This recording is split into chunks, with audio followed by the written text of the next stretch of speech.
Zakatul fitri o zakatul fitri kasajadatay as-sahu. Alam niyo, batid niyo kung sino ang nakapag-aral sa inyo sa mga sa pagdarasal. Kapag nagkamali ka sa raka'a, nagkamali ka sa dasal, may nakalimutan ka o hindi ka may hindi ka nagawa, ano ang gagawin mo? Nagsujud ka ng sahawi, sujudus sahu, dalawang sujud na para sa pagkakamali mo. Yun ay kabayaran sa pagkakamali mo. Nagkamali ka, so yun ang ginawa ni Propeta Muhammad, nakabayaran sa pagkakamali, gumawa ka ng magsujud ka ng dalawang sujud, tinatawag na sajadatay as-sahu. So ngayon, sabi ng mga pantas, itong sadaqatul fitr ay kasintulad ng tinatawag na sajadatul sahu, pagsujud na para sa pagkakamali. So yun ibig sabihin yun, katulad din ng sinabi natin, ito din ay para sa pagkakamali natin naman sa pag-ayon. So, kapag tayo ay nagdadasal, magsujud, di ba? Magsujud. Kapag tayo ay nag-ayon, tayo ay nagkamali, so anong gagawin natin?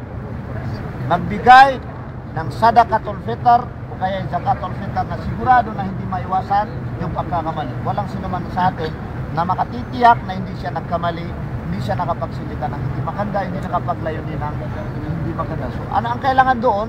Bukod pa sa obligasyon, ay para malinis yung ating pagkakamali, para pagsisi sa Allah subhanahu wa ta'ala, para tanggapin ang ating pag-ayon. Meron din mga pantas na nagsasabi, pagkatapos ng dasal, ng Eid ay yung mga ating pag-ayon ay nakabitin. Hindi siya makakarating sa Allah, maliban kung tayo ay nagbigay ng zakatul fitr. So, kaya yun ang mga kapatid, ang kahalaga ng pagbibigay ng zakatul fitr. So, ang halaga, katulad ng nabanggit natin, 1 KD. O kaya ay kung hindi kayo magbigay ng pera, ay 2 kilo at kalahati. 2 kilo at kalahati na bigas, o kaya ay yun ang pinakaano bigas, dahil yun ang kinakakaraniwan na kinakain natin ng mga Pilipino. So, either na bigas ang ibibigay nyo, o kaya ay pera na naghahalagang 1 KD. So bigas o kaya pera, pwede na natin ibigay dito sa mga kapatid natin. Mayroong mga pinag-usapan ng mga pantas, kung ito ba, kasi mayroong hadis ni Propeta Muhammad o hadis ni Ibnu Umar, isa sa mga kasamahan ni Propeta Muhammad sallallahu alaihi wasallam, si Ibnu Umar, kalugdan siya ng Allah subhanahu wa ta'ala. Ito ay sinalay si Bukhari at saka si Muslim, na si Propeta Muhammad, ayon sa isa sa kanyang mga hadis, ay magbigay tayo ng zakatul fitr o kaya sadaqatul fitr mula sa tamar o kaya sa tinatawag na sha'ir, bantat, diba? Bantat. So ibig sabihin, pagkain, hindi siya halaga. So pinag-usapan ng mga pantas kung pwede ba tayo magbigay ng zakatul fitr na ang value nito o kaya ay gawing halaga, gayong pesos o kaya ay dinar, katulad ng naisaad nila dito sa Kuwait na 1 KD. So ang sagot mga kapatid, sangayon sa napagkasunduan ng committee ng fatwa dito sa Kuwait na kasapi sa Ministry of Awqaf and Islamic Affairs, ay pwede magbigay, pwede tayo magbigay ng halaga kahit hindi siya bigas o kaya ay hindi siya bantad. Kumbaga pwede yung magbigay tayo ng 1 dinar. Depende daw pa, ito din ay sangayon din sa pananaw ng isa sa mga pantas na si Abu Hanifa, depende sa ikabubuti ng depende sa ikabubuti ng tinatawag na mapakinabangan sa binigyan, halimbawa. Ikalawa, mas madali sa nagbigay. So kung titingnan natin, ayon sa pananaw nila, mas mainam na tayo ay magbigay ng dinar o kaya halaga, sapagkat mas madali sa atin. Hindi na tayo maghanap ng mas madali sa tumatanggap. Anong dahilan, mga kapatid? Ikalaw, anong dahilan? So kung titingnan natin, ang nakikinabang sa mga halaga na yan o kaya mga zakat na yan, mga sadaka na yan, ay yung mga mahirap. So kung titingnan natin, mas maraming mahirap sa atin doon sa Pilipinas kay dito. Mas maraming mahirap doon sa atin sa Pilipinas, mas maraming nangangailangan, yung mga kamag-anak natin na nangangailangan, mas maraming sila doon kaysa dito sa Kuwait. Halos dito sa Kuwait ay wala kang halos makitang dukha. May mga dukha, may mga mahirap, pero kumbaga sinusuportahan ng gobyerno. Yung mga bidon, mga mahirap yan, pero panay yung kuha nila o kaya mga sweldo nila sa Baitul Zakat. So ibig sabihin, yung mga mahirap dito, hindi gano'ng mahirap, then at least meron silang kabuhayan. Pero sa atin, maraming mga kapwa natin na mga Muslim, hindi mga Muslim, na naghihirap, wala na talagang kabuhayan. So mas mainam na doon natin ibigay sa kanila. Kaya ang mga pantas din ay nagbigay din sila ng pananaw o pinag-uusapan din nila, din napagkasunduan nila na dahil doon ang halagang ito ay maaring ilabas o kaya ipadala sa ibang bansa. Katulad natin mga Pilipino, ipunin natin dito, pwede tayo magbigay dito, walang masama na magbigay dito. Pero mas mainam na dito tayo magbigay sa pamagitan natin, din ipapadala natin doon, din makinabang yung mga kapatid natin doon na naghihirap. Yung mga nararapat na bigyan ng tinatawag na charity, kawang gawa, yung zakat. So yun ang mga pananaw ng mga mas mainam daw. So pwedeng ilabas.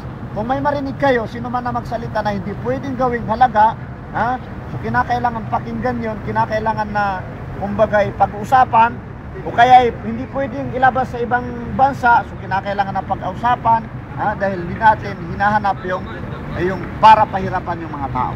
Ang hinahanap natin yung para mas madali, din magaan, para sa nagbigay, din mas kapakipakinabang para sa mga kapatid natin na binigyan. So, sikapin natin mga kapatid na itong mga taon na ito ay unang-una yung mga sarili natin, makapagbigay tayo ng zakatul fitr o kaya ay sadaqatul fitr, din yung mga pamilya natin, din mapadami natin, ma-organize natin yung mga kapatid natin. Kahit yung mga sa inyo sa mga kumpanya, i-organize nyo yung mga kasamahan nyo na magbigay ng zakatul fitr. Sigurado tayo na makakarating doon sa kung saan makakarating doon sa so mag-umpisa na sila kasi supposed to be ay 12:50. Tandaan nyo, 12:50 ang umpisa ng dasal. So mag-umpisa na sila. So sana ay at least kahit simple at saka maikli yung paksa natin. Ang importante dyan yung paalala sa ating lahat na para makapagbigay ng zakatul fitr. Then ma-organize din natin yung mga sarili natin para sa pag-iipon ng mga zakatul fitr, para sa may sagawa natin isa sa mga tungkulin natin, hindi sa lahat alang para sa atin nang dahil sa ating pag-ayuno. Maraming salamat sa inyong pag-inig at saka kung may mga tanong ustad siya, baka may mga tanong ng nakita ko na importante na matalaki natin. So maraming salamat sa inyo. Wassalamualaikum warahmatullahi wabarakatuh. Syukran, maraming salamat sa ating kapatid na director sa itong binigay niya sa atin. Talagang maliwanag na ito talaga. So kung may question kayo, pwede nyo na i-question. Ako may question. Assalamualaikum. Ustad, ang question ko lang yung salatul fitr, no? Sabi mo 1 dinar kada isang tao, no? So ano ba yun, sa pamilya lang, halimbawa yung anak mo, asawa mo, o kasama pa yung pamilya mo na magulang mo, kapatid mo? Ang obligasyon mo doon, kung ikaw din ang nagsusuporta sa kanila, so obligasyon mo, ikaw ang nagbigay para sa kanila ng zakatul fitr. Gano'n. Pero kung may sarili silang, hindi ikaw ang responsible sa kanila, so sila nang ba, importante yung mga asawa mo, mga anak mo, yun ang pinaka-punto. Talagang maliwanag Importante na yun, mga no? asawa mo, ha? Wala na, wala pa. Isa lang asawa. Oo, Ustad. Baka kumayan Sabi ni Ustad, kapag sila ay mga Muslim, kapag hindi mga Muslim, yung sa Pilipinas, yung magulang, kasi dito ay, katulad ng sabi niya, parang sa mga Muslim, kapag hindi sila mga Muslim, hindi narapat na bigyan na zakat. So may anak ka dun, halimbawa, hindi pa nag-Muslim, may asawa ka doon, may tatay, may nanay, ikaw ang responsibility sa kanila. So, hindi rin bigado tulad ng sabi niya, bigyan natin ng zakat. Dahil ang zakatul fitr para lamang sa mga Muslim. Maliwanag na yan talaga, maliwanag na. So, ang susunod na question, Ustad, kailan daw ibibigay yung zakat? Kailan? Kailan? Pwede ba ngayon o kailan ibibigay? Katulad ng tinalaki natin. Pinakamainam yung sa mga huling araw ng Ramadan, yung Laylatul Eid, kinabukasan ay Eid na. Pwede tayo magbigay, kung hindi tayo nakapagbigay, bago magdasal. Basta bago magdasal. Kasi pag nagdasal na, sabi ni Ibnu Abbas, kalugdan siya ng Allah subhanahu wa ta'ala, man addaha ba'da salat, faqad adda sadaqatan min as-sadaqat. Sino man na magbigay ng sadaqatul fitr o zakatul fitr pagkatapos ng dasal ng Eid ay hindi na siya zakatul fitr. Hindi na may tuturing na sadaqatul fitr, kundi pangkaraniwan na charity na ibibigay mo. So hindi na para sa pag-ayon o hindi na para sa Ramadan. So ibig sabihin kinakailangan na bago ang dasal ng Eid.